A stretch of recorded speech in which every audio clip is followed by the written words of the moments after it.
Good to Thanks see so you. much for having me in your storage locker. Yeah, sorry I couldn't make more better accommodations. But thanks for It's stopping cozy. by. So tell me about the beginning of, do you just call it Aloha or? Aloha Revolution, I guess, yeah. So I had a blog on the Advertiser back maybe 8, 9 years ago, 10 years ago. And the word kind of came up in conversation, and then I was like, that'll make a pretty cool looking shirt, I think. So then I tried it. I just ran like maybe 50 or so shirts just to kind of pass out to the readers in the beginning. And then more and more interest gained, and people were saying, I want to buy it. Had some friends on the mainland who saw it on Facebook and said, I want to buy it. So I was like, oh, okay, so I'll sell it to you for real cheap, $10, just barely making any money from the production. And then it kind of grew and grew and grew from there. Then it was like $5,000. I was like, oh man, this is getting expensive. And then finally, but it sold through. Mm-hmm. And then finally, I was like, okay, I'm gonna really get into this. I'm gonna make a budget of $10,000 because I already spent $5,000, so $5,000 more.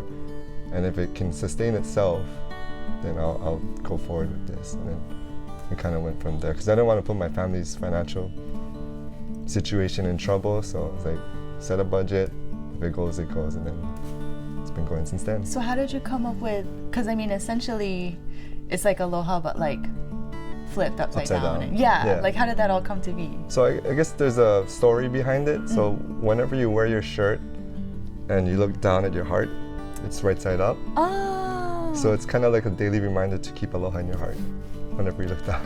I love it. Yeah, so it's catching on. People from all over the world, all over mainland USA, all over the country, they love it. I did not know that. Because I've seen it forever, and I just thought like I wasn't sure if it was hiragana and numbers or how, because it's obvious it's aloha, but that's really cool. I'm not doing a good job marketing that.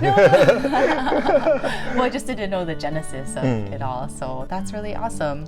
So what kind of work do you do?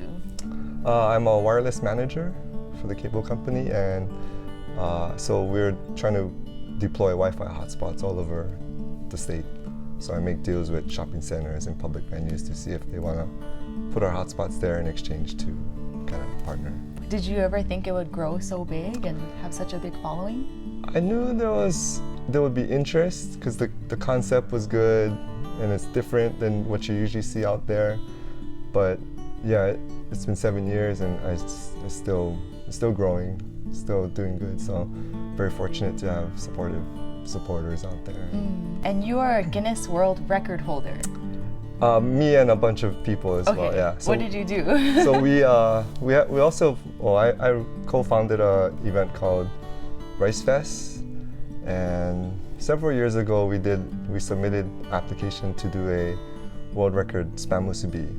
So I think it was over 400 pounds the first time and over 600 pounds the second time. So we broke our own record. So, and then we also did, a following year, we did the largest lokomoko.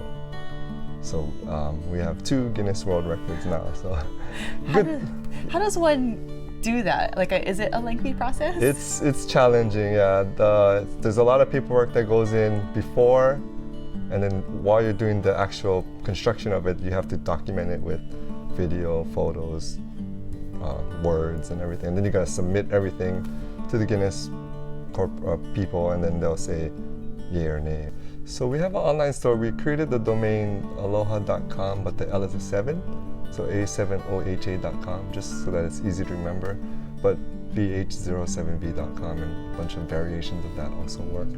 What is your hope, for people, not only to just wear the shirt, but with the aloha spirit, and what is it that you want them to share?